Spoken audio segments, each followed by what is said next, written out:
Bom dia a todos. A senhora diretora não pôde estar presente, pediu para vos dar as boas-vindas, agradecer a vossa presença, aos vossos professores, à escola que se disponibilizou para estar aqui, apesar de não ficarem muito próximos e terem que tomar transporte.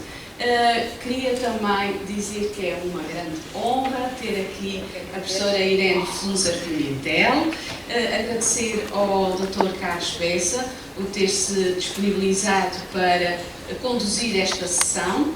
Aliás, esta sessão integra-se no encontro com os escritores que a Biblioteca tem vindo a desenvolver e a realizar desde há algum tempo, desde que nos instalámos nestas novas instalações. Temos trazido cá escritores de diferentes áreas. Hoje temos uma senhora que é historiadora e é também escritora, e a área dela, depois o Dr. Carlos Bessa vai fazer uma apresentação um pouco mais aprofundada, mas a área dela é História Contemporânea.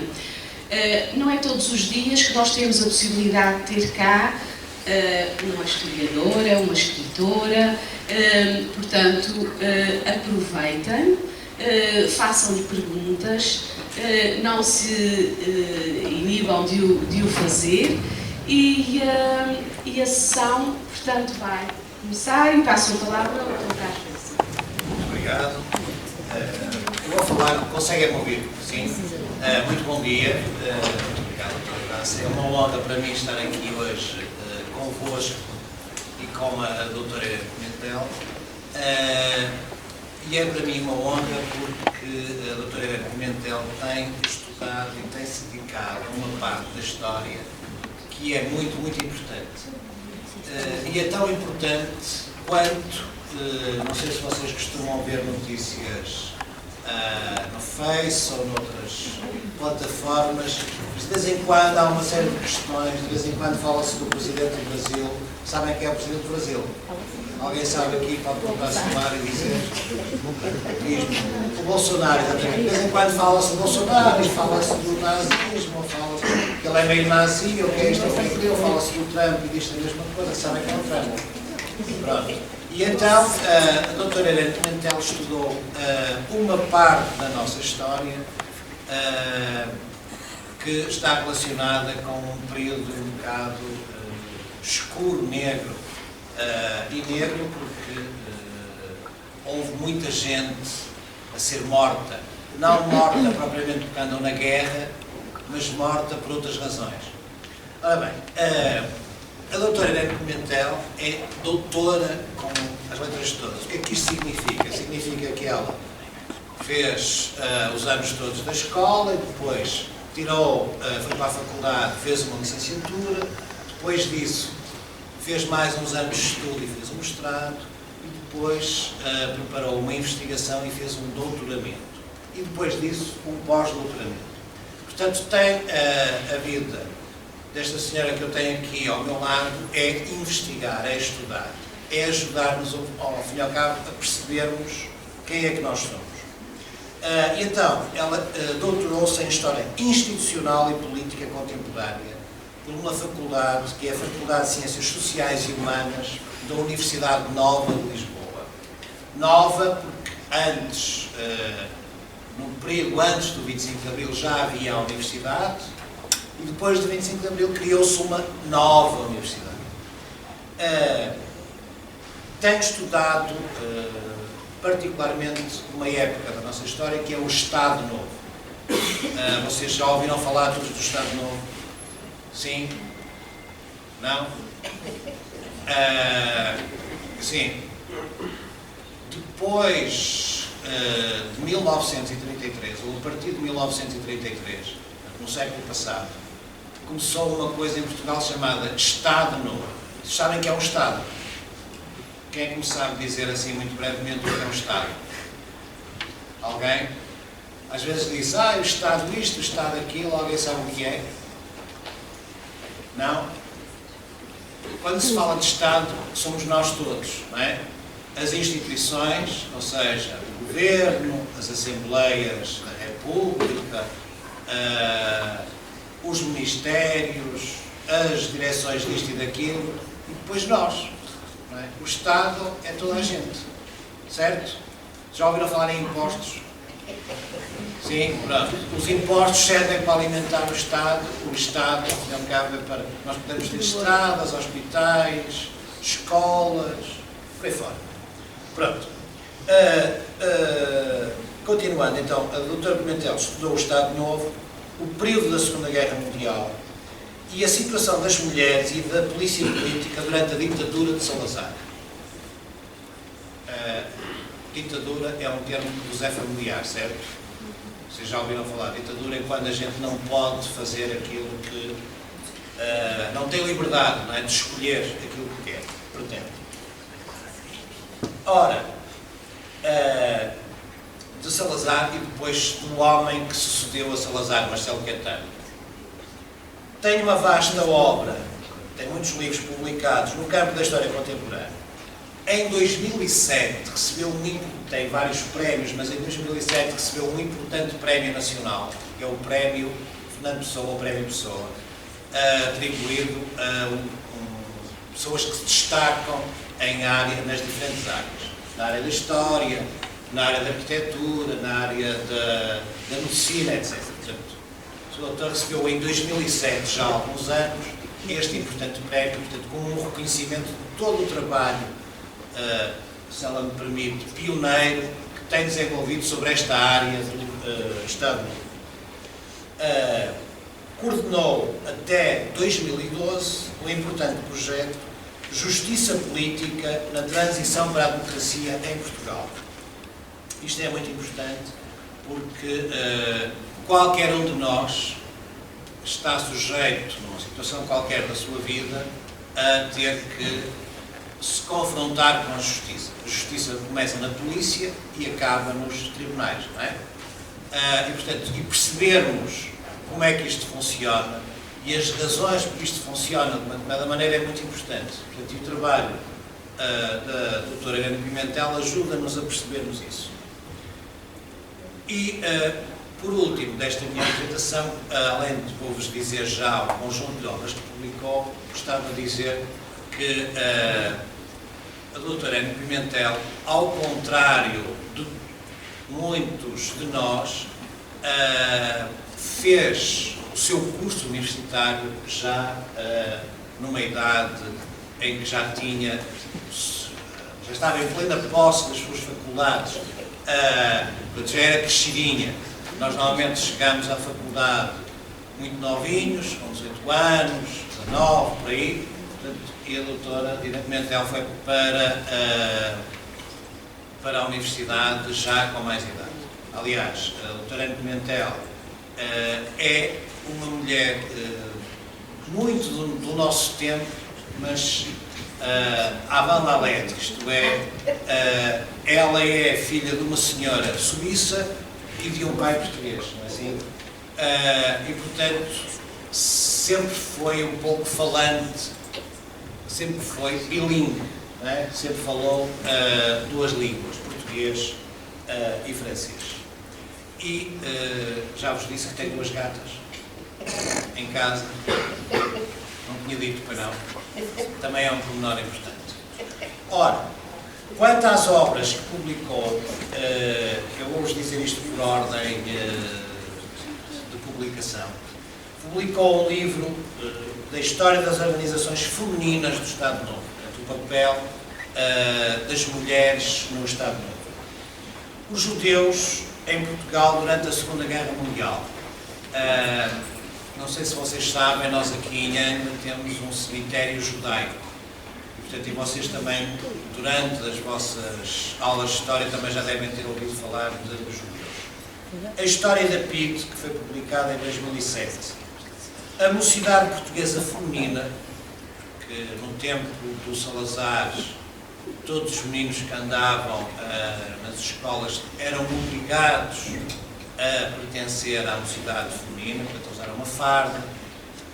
Já agora, gostaria de vos dizer que eu vejo aqui as meninas todas de calças, e isso parece-nos uma coisa tão normal, não é?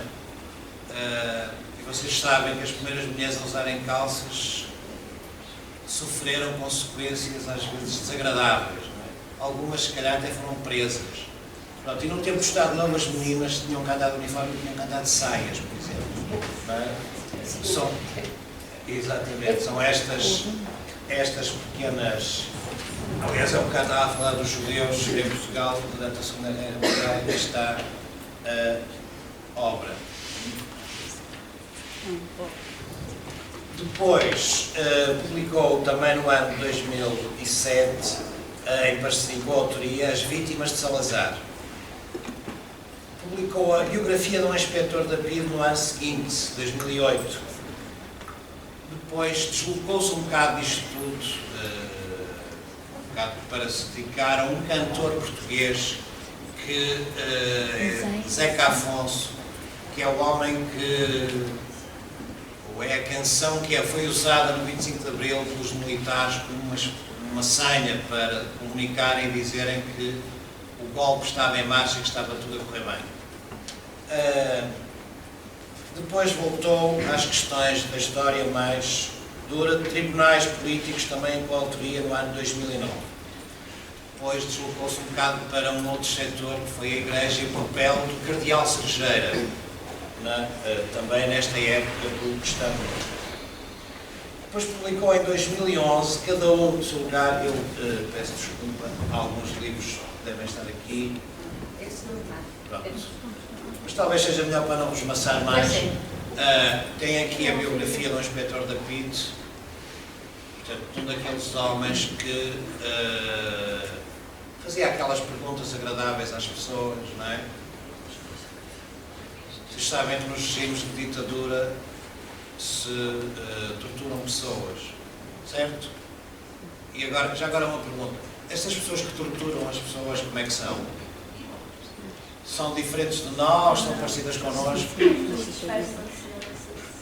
São, exatamente, não é? Elas são capazes de estar a torturar toda a tarde e depois irem comer com os filhos como se nada fosse, não é? E sorrirem e tal, e fazerem uma festinha ao gatinho, ao cãozinho, portanto, sem problemas nenhums. E pronto, e não vos maço mais, a Soutora publicou mais livros, mas vocês já ficaram com uma ideia. Tem aqui mais um. A menina é capaz de ler em voz alta já agora, para não ser sempre a falar. História da oposição à ditadura. Exatamente. Já agora aqui ao lado, pode ler aí. Cardeal Cerejeira. E já agora também. Pronto. Já ficaram com a ideia, não já? Acho que podíamos então uma salva de palmas.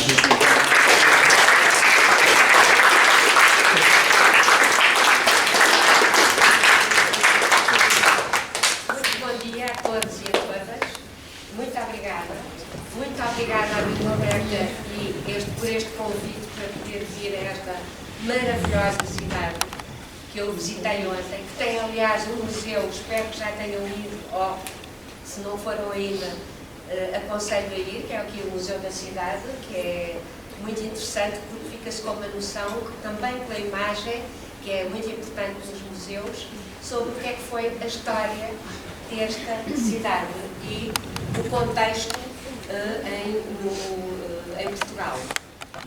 Eu quero só corrigir um pequeno aspecto. Os meus gatos são gatos, não são gatas. Por outro lado, gostava de fazer uma pergunta, tal como fez também perguntas, que eu acho que isso é muito... Quem gosta de história? Podem pôr bem os braços lá, se não eu. Mas digo a sério. Ninguém vai ser castigado. Mas pronto, eu estou a tirar. Eu faço sempre essa pergunta a muitas escolas comigo. Não, eu acho que tem tantos braços no ar, tantas mãos no ar. Porque eu depois me permitiria dizer que, então, se não gostam de história, gostam de histórias? Agora é outra pergunta. Gostam de histórias? Eu penso que aí todos percebem mais ou menos o que é que eu queria dizer.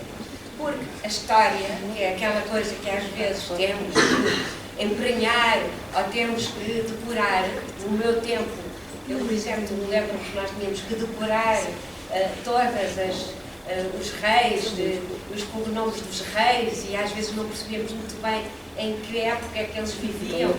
Eu acho que é fundamental nós termos a noção da nossa época, em primeiro lugar, mas também temos a noção que nós não começou tudo agora, connosco.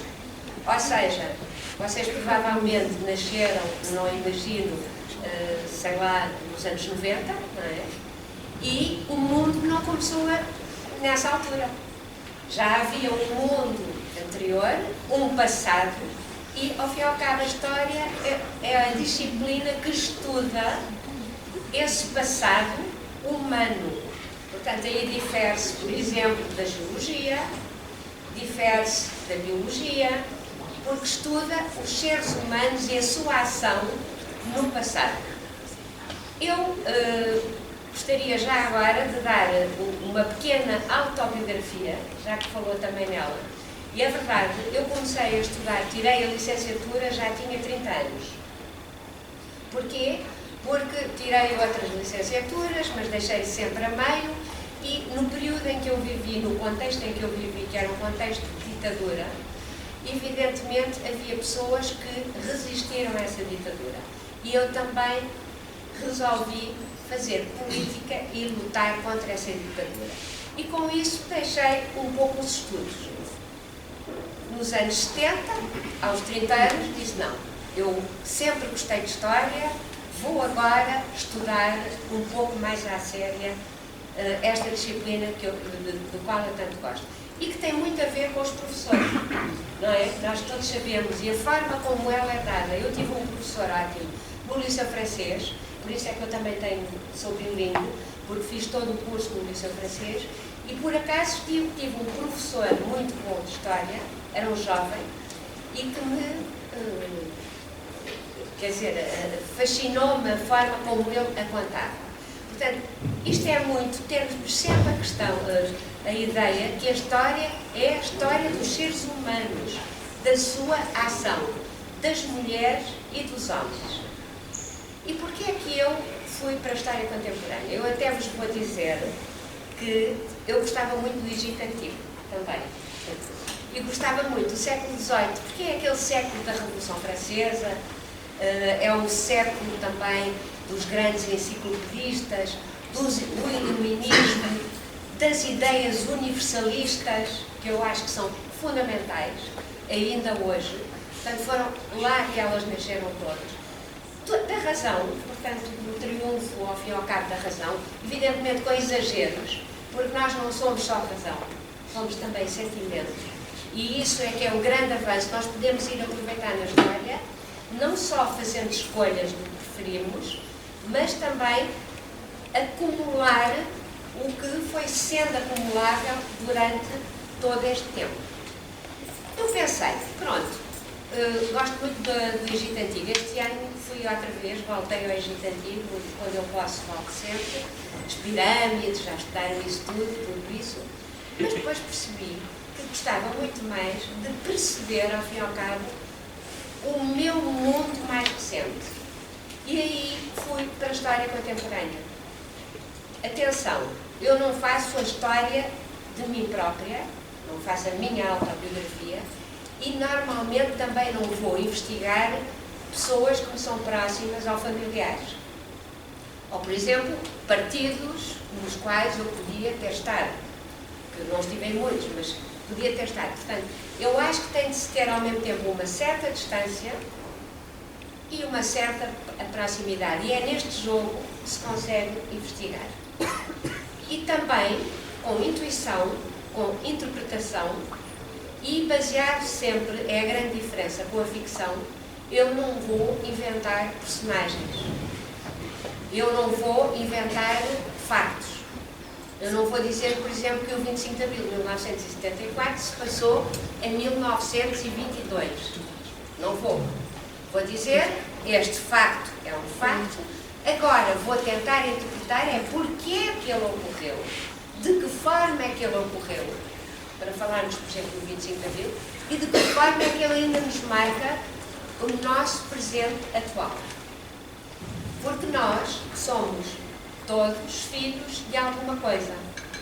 Eu lembro-me que muitas vezes, eu também é um dos campos em que eu gosto muito de focar, é o campo da Segunda Guerra Mundial, o tema da Segunda Guerra Mundial e, sobretudo, o chamado Holocausto, ou a Shoah, como se diz em certos países, que, como sabem, é um extermínio, um genocídio dos judeus pelos nazis durante a Segunda Guerra Mundial. Eu também me interessa muito estudar isso e interessa-me também estudar os elementos da PIDE e esta pergunta que colocou há pouco, porque como é que alguns seres humanos são capazes de fazer mal a outros seres humanos? É uma característica, por exemplo, do animal ser humano e que não é uma característica de outros animais. Ou seja, nós temos seres humanos que são capazes de considerar que outros seres humanos estão a mais nesta Terra. Foi isso que os nazis consideraram relativamente aos judeus. Consideraram os judeus não têm nada que estar a viver. Então o que é que nós vamos fazer? Primeiro vamos expulsá-los dos nossos territórios e depois vamos expulsá-los do mundo, do planeta. Vamos pura e simplesmente exterminá-los. E interessa-me perceber como é que estes seres humanos, como é que um carrasco que tortura um preso político devido às suas opiniões, que são diferentes da opinião da ditadura onde se vive, porque é que eles funcionam dessa forma? Porque, como foi muito bem aqui dito, eles normalmente não são muito diferentes de nós. Não é só porque se escondem no nosso... Eu ouvi, e é muito interessante isso, porque havia informadores também, as polícias políticas das ditaduras têm informadores, ou seja, têm pessoas que são, na realidade, polícias, ou ao serviço dessa polícia política, que é uma polícia especial, não é a polícia que gera em democracia pela nossa segurança. Não é a polícia a quem podemos recorrer, se por caso alguém nos rouba qualquer coisa. Ou à qual se recorre para investigar se houve um assassinato. Não, é uma polícia que só persegue, vigia e reprime as pessoas que têm ideias diferentes das ideias do regime ditatorial que está em vigor. E essas pessoas não são muitas tão infiltradas, vão para o mesmo café, vão escutar as conversas nos restaurantes, podem escutar as conversas através, como a PIDE fazia, os telefonemas que nós fazemos. Hoje, então, isto está facilitadíssimo através, porque todos podemos, ou pelo menos uma força repressiva, pode escutar todas as nossas conversas ao telemóvel. Todas. Mesmo se o telemóvel, já sabem isso, não é? Estiver desligado. E, portanto, se houver outra vez novo tipo de ditaduras, pelo menos neste mundo ocidental que nós conhecemos, será muito pior do que já aconteceu no século XX. E o século XX foi um século muito complicado, com muitas vítimas. E isto porquê? Porque qualquer um nos pode escutar, e se houver um ditador, um novo ditador, se as instituições democráticas nos vários países não forem suficientemente fortes, então nós podemos cair outra vez numa situação pior ainda do que aquela que vigorou no nosso país. Mas eles não estão só infiltrados, eles são como nós. É isso que é terrível. Eles, se calhar, gostam de música. Se calhar, por exemplo, os nazis gostavam muito de música. O Hitler adorava o seu cão. Aliás, antes de se suicidar, ele matou o seu cão e provavelmente chorou. E porquê? Matou o cão porque ele próprio também se ia suicidar a seguir, depois de ter cometido os crimes que tinha cometido. São pessoas que têm filhos, se calhar tratam bem os filhos. São pessoas que até alguns deles estudaram, porque nós pensamos muitas vezes, isso são pessoas ignorantes, que não sabem nada da realidade, ou que são mal formados. Mas pensemos sempre isto, um carrasco não nasce carrasco. O Hitler e outras figuras, Stalin, outras figuras, que foram depois consideradas monstruosas, não nasceram monstros, nasceram bebés, como nós todos. E porquê portanto, há todo um trabalho que nós estamos permanentemente a falar e que vem da nossa ética, da nossa moral, dos nossos valores, mas que é muito ajudado no que sabemos que aconteceu já. Não é porque eu possa, como historiadora, se me forem perguntar o que é que vai acontecer, por exemplo, nos Estados Unidos da América daqui a um ano, não faço a mínima ideia. Posso fornecer algumas interpretações. Posso pensar assim, bom, neste momento há um impeachment, não é? Um processo de impeachment, devido a portanto, uma atuação fora da lei, ou que se pensa que foi fora da lei, do presidente Trump, é possível retirar-lhe a presidência. É um processo que ainda está no seu início. Mas nós não sabemos, por exemplo, se ele vai ser retirado, se isto vai acontecer, como é que vão funcionar todas as instituições. Falou muito bem há pouco, desde a instituição judicial, à instituição parlamentar, à instituição executiva. Não sabemos o que é que vai acontecer e mais, nem sequer sabemos se ele vai ganhar outra vez as eleições, nas próximas eleições democráticas. Porque também já sabemos que uma das características atuais, um bocadinho diferentemente, porque também há diferenças, não é? Do que se passou, por exemplo, no século XX, são normalmente ganhas através de eleições democráticas. Ou seja, um ditador pode chegar ao poder neste momento através de eleições democráticas. Isto também não é totalmente diferente com o que se passou. Sim, senhora. E estas questões todas, que são muitas, mas eu gostaria realmente que debatêssemos aqui e colocassem questões, perguntas, o que não entenderam, por exemplo. E não tenham medo. É sempre complicado a primeira intervenção. Também os adultos, não é?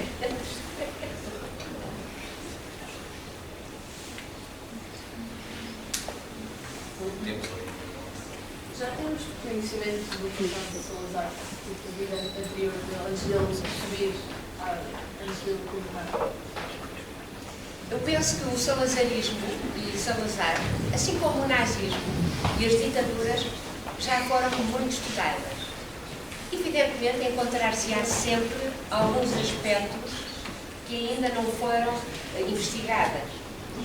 Relativamente ao Salazar, percebe-se como é que, e sabe-se como é que, porque vamos estudar todo o processo desde que ele nasceu, praticamente, a sua biografia.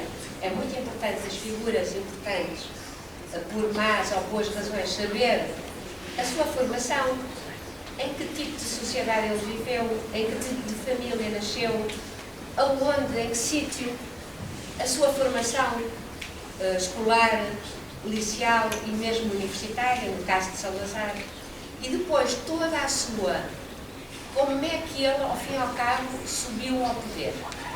Ele subiu ao poder relativamente novo e como Ministro das Finanças.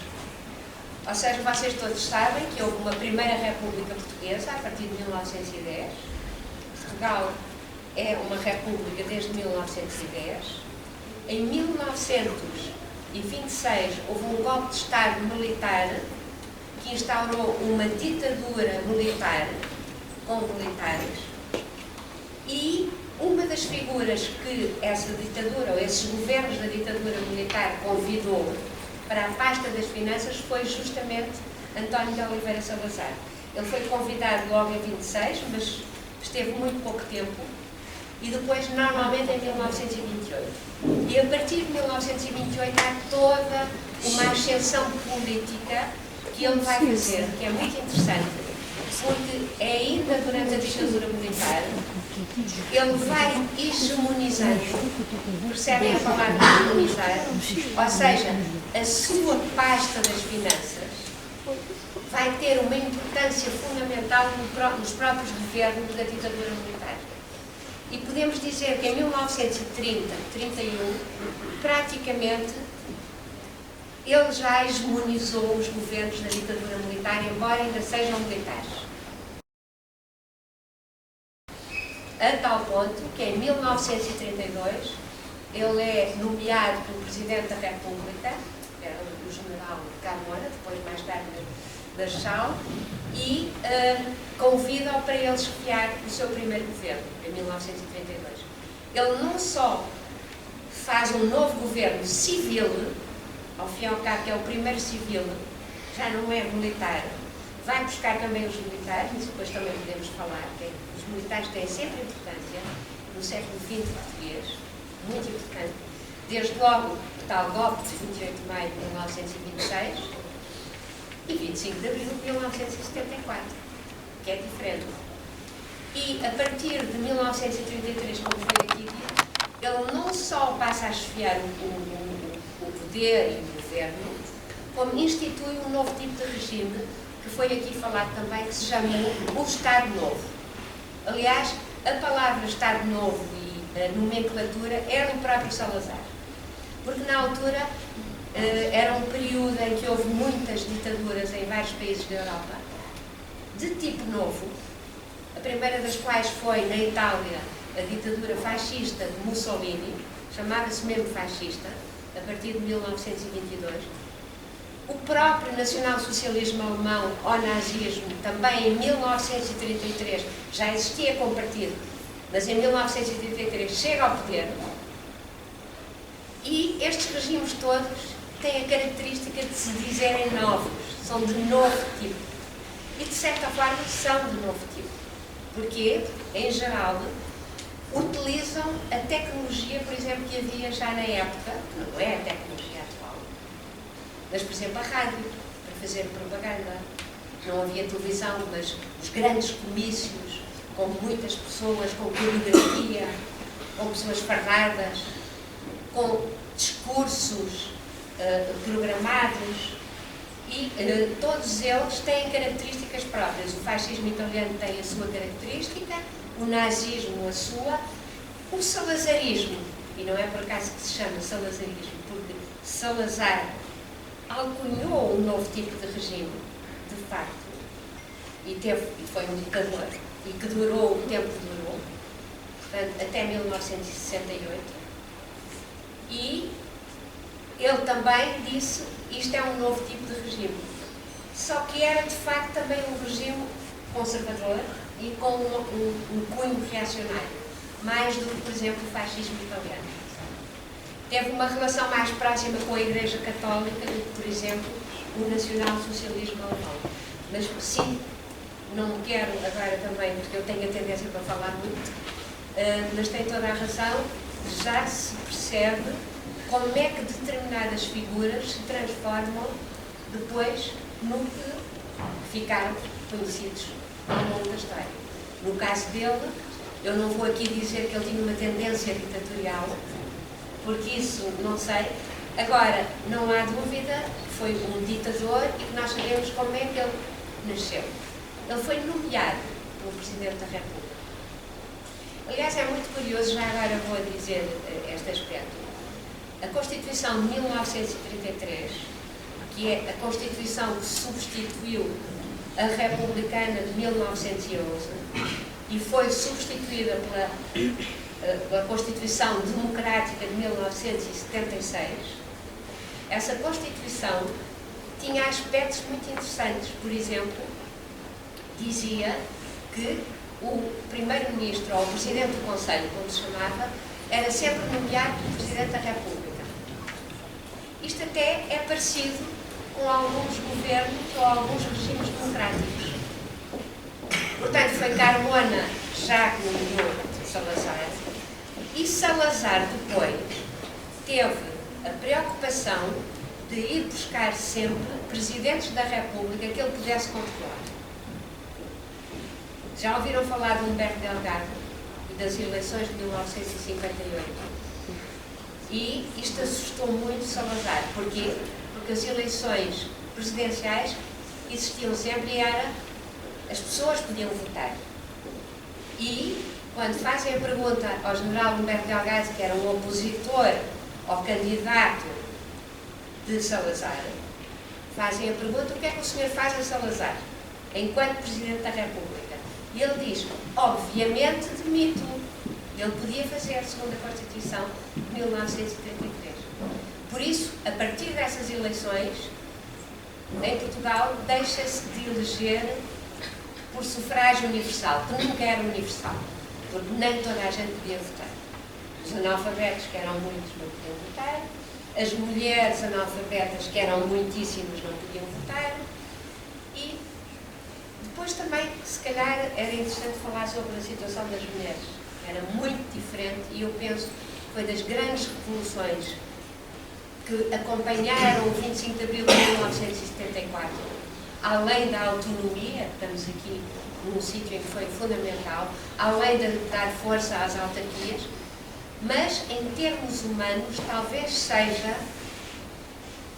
uma revolução que modificou, pelo menos na lei, e portanto ao modificar-se na lei também rapidamente se pode socorrer para modificar a situação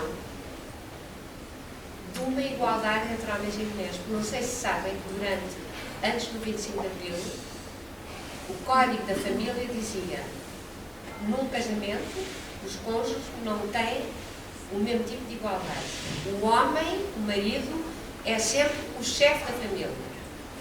E todos devem obedecer ao chefe da família. A mulher e os filhos.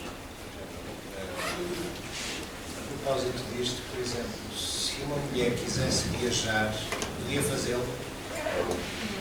Não podia porque... Porquê é que não podia? Quem sabe? Tinha que pedir autorização ao marido. O marido tinha que assinar, viajar para fora do país, não é? Tinha que assinar autorizando a sua esposa, mulher, a sair fora do país, assim como os filhos. Pronto. Mas, curiosamente, isto depois tem assim, desculpem o francisismo, umas nuances. Porque como a imigração portuguesa era muito forte e ela era incentivada ao mesmo tempo que era proibida pelo regime ditatorial, mas como as pessoas viviam muito mal, a tendência é para imigrarem para países como França, outros países europeus, a Alemanha, a Suíça, por aí fora. E, portanto, já no período de Marcelo Caetano, essa autorização do marido caiu. Porquê? Porque muitos deles estavam já imigrados e era uma forma das mulheres poderem estar com eles. Como se dizia que o núcleo principal do próprio regime era a família, não era um ser individual, era a família, o núcleo familiar. Então era até uma contradição não deixar a mulher viajar para encontrar-se, para ir ter com o seu marido que entretanto estava imigrado. Portanto, isto são, porque em história nunca as coisas são a preto e branco. Há várias tonalidades de cinzento. Cinzento mais escuro, cinzento mais claro. Por exemplo, na Segunda Guerra Mundial não houve só os nazis e os judeus e os antinazis. Houve toda uma maior comunidade das pessoas que tiveram comportamentos diferentes. Podem-se ter oposto ao regime, mas nada a fazer. Podem ter ficado indiferentes, verem os comboios com os judeus para os campos da morte e olhar para o outro lado e fingir que nada sabiam. Portanto, estas tonalidades várias são as próprias tonalidades que nós, como seres humanos, temos.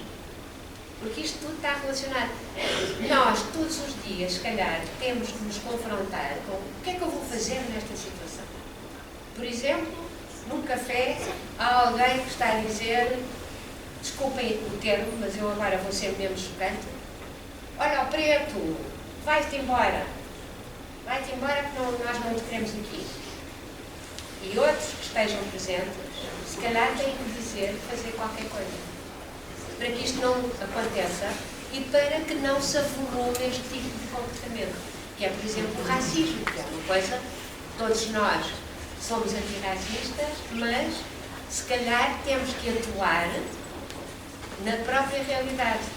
E aí podemos ter uma noção mais branca, no sentido muito positivo, mais negra ou várias tonalidades de cinzento. Só vos dou um exemplo. Aristides Sousa Mendes, o cônsul, que deu vistos em 1940, cônsul em Bordeaux, a todos os que pediam e contra as ordens de Salazar, e que salvou, graças a estes vistos, muitos judeus, muitos antinazis, muitas pessoas portanto, perseguidas pelos nazis. Isto para mim é um comportamento branco, maravilhoso. Modelar, nem todos são capazes de fazer isso. Há outros cônsules, por exemplo, que forneceram alguns vistos a alguns, mas não a todos, para não serem punidos com Aristides Casamentos, porque às vezes tomar uma atitude, e claro que também temos que ter cuidado quando é que tomamos essas atitudes. Se, por exemplo, estivermos num local em que há só racistas, temos que ter alguns cuidados, nós não somos também suicidas. Isto também, não sei se estão a ver, por isso é que as várias tonalidades de cinzento são talvez as atitudes mais generalizadas por todos nós. Não, nem todos são heróis. Mais alguma questão? Por que o Salazar Hitler tinha aquela aversão aos judeus? Isso é uma velha questão que está a ser estudada ainda, já foi estudadíssima e há várias interpretações diferentes. Bom, havia todo um pensamento antissemita, percebem o que é antissemita? É anti-judeus. Considerar que os judeus nem sequer eram uma raça à parte, eram uma raça à parte, mas eram, para já, sabem muito bem que não há raças humanas. Há uma raça humana, não é? Não há raças humanas. E havia toda uma noção que vinha já do século XIX que considerava os judeus como uma raça à parte, biológica até à parte, como se não fossem seres humanos, como se não fossem até sub-humanos, porque os nazis tinham toda uma hierarquia de raças. Os eslavos, os latinos, nós íamos a seguir. Nós éramos neutros e os nazis não ganharam a guerra. Mas nós também não éramos considerados de raça pura pelos nazis, porque éramos latinos. Mas abaixo dessa hierarquia realmente estavam os judeus.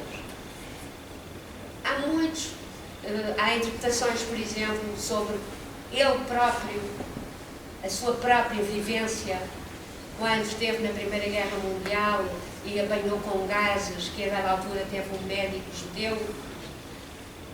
Outros dizem até que ele tinha algumas raízes judaicas, e isto de vez em quando acontece, mas basicamente não é tão importante porque é que ele, concretamente, mas porque é que uma ideologia racista, antissemita, se espraia de tal forma, toma até o poder e fica como se fosse a própria realidade. Reparem que durante o nazismo, o antissemitismo e a criminalidade vinha de cima. Normalmente nós não esperamos que de cima venha a criminalidade.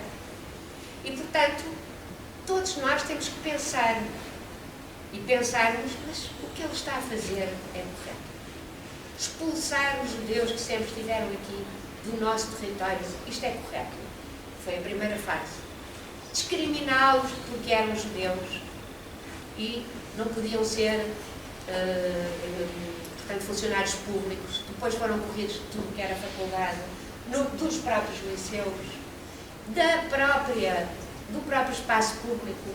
Não podiam ir às piscinas onde iam os outros que não eram judeus, não se podiam sentar nos bancos de jardim onde iam aqueles que não eram judeus. Estão a ver? Isto tudo foi gradual.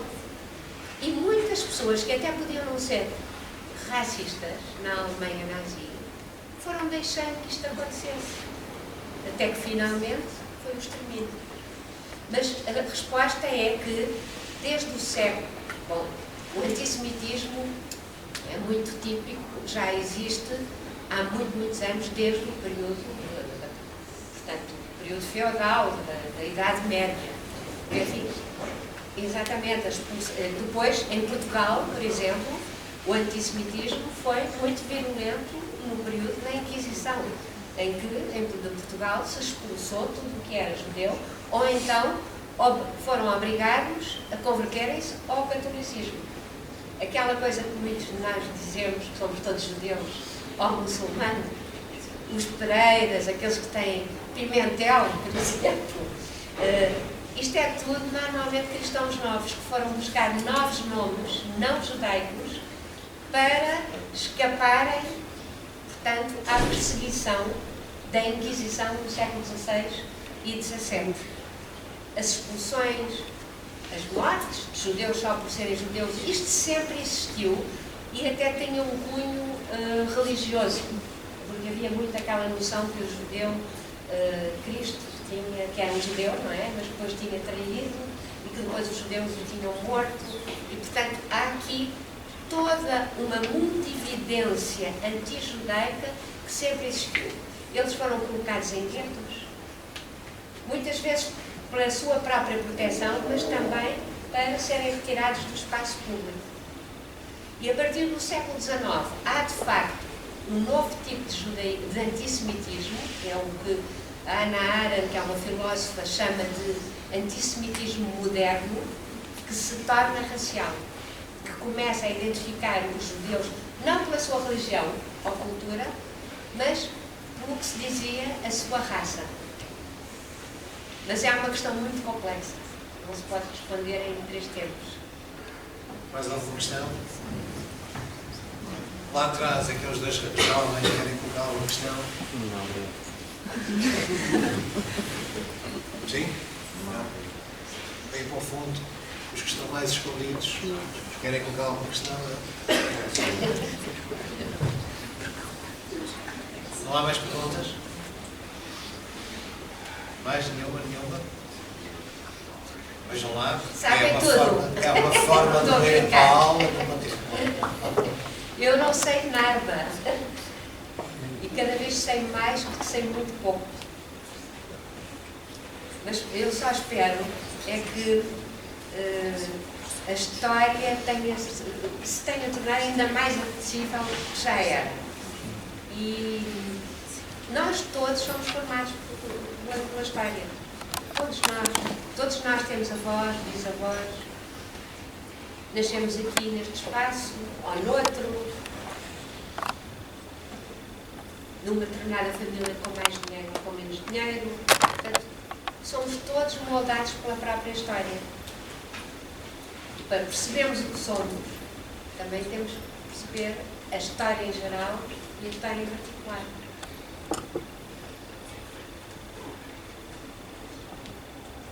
E depois há histórias.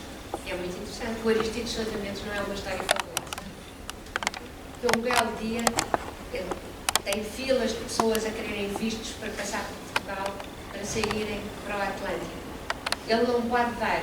Salazar tinha dito só dá a quem tiver já um visto para um país de destino. Por exemplo, nos Estados Unidos. E o bilhete de avião ou a passagem no navio para sair de Portugal. E ele deu a todos. E tinha, eu acho que, eu confundo sempre, não sei se 16. Depois o que lhe aconteceu, ele era cônsul, portanto era um diplomata profissional, foi alvo de um processo disciplinar portanto, do Ministério dos Negócios Estrangeiros, mas na realidade ele foi punido por Salazar, e isso sabe pessoas também, porque o processo disciplinar que ele teve, a sentença foi que ele durante um tempo sairia da diplomacia, mas finalmente a decisão foi que ele fosse pura e simplesmente despedido e portanto ficou sem possibilidades de ganhar dinheiro e de alimentar a sua família. Felizmente, muitas pessoas que foram socorridas por ele e até salvas por ele, e muitos foram para os Estados Unidos, acabaram por depois também ajudar os seus filhos. Muitos estudaram nos Estados Unidos, mas ele acabou por morrer na miséria em 1958. E é um assunto interessante, porque durante muitos anos foi ignorado, neste caso. Eu própria não o conhecia. E foi preciso a democracia e os anos 80 para que finalmente ele fosse reabilitado e que a sua ação, ao fim e ao cabo, fosse estudada. Porque ele até então era considerado alguém que tinha desobedecido ao ditador. Não é? Ditador esse, Salazar, no pós-guerra, quando acaba a guerra, como queria ser bem visto pelos aliados ocidentais, disse, mas nós salvámos uma quantidade de refugiados, judeus que passaram por Portugal. Quando muitos deles foram salvos, na realidade, contra as ordens de Salazar, por Aristides Sousa Mendes. E depois é interessante isso. Os filhos, quantos filhos, pronto. Isso são as pequenas histórias da história. Ele teve uma atitude que eu acho muito interessante, que é uma atitude que eu acho que todos nós devemos ter. E aqui já não estou só como historiadora, que é a empatia, que eu acho fundamental. É nós colocarmos sempre na posição do outro. Ou seja, alguém está a ser atacado por uma multidão. Se eu me colocar na posição do outro, eu tenho que fazer com que essa multidão deixe de atacar essa pessoa. Eu também não queria eu própria ser atacada por uma multidão. E é essa empatia que às vezes é difícil ter, não é? É difícil muitas vezes colocar-nos na posição do outro. Eu tenho esta identidade, jamais seria aquela outra pessoa. Não, podíamos estar naquele lugar.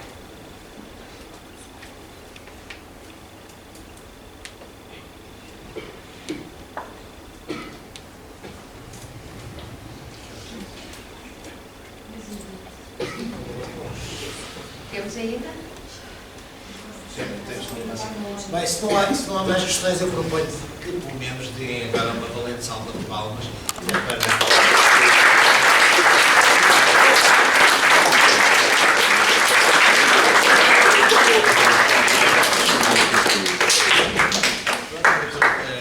eu acho que, falando em nome da instituição da Biblioteca, muito obrigado pela vossa presença. Espero que tenham gostado de vir até aqui mais uma vez. Aproveitem para dar uma vista de olhos também na arquitetura. Espero que tenham gostado de conhecer a doutora Irene Pimentel. Já agora aproveito para vos dizer que não é todos os dias que vocês estão com uma figura que aparece na televisão e na rádio. Portanto, quando a virem na televisão, dizem: já estive à beira dela. Portanto, é a doutora Irene Pimentel. Espero que tenham gostado e continuação de bons estudos e bom trabalho. E muita sorte. Exatamente, muita sorte.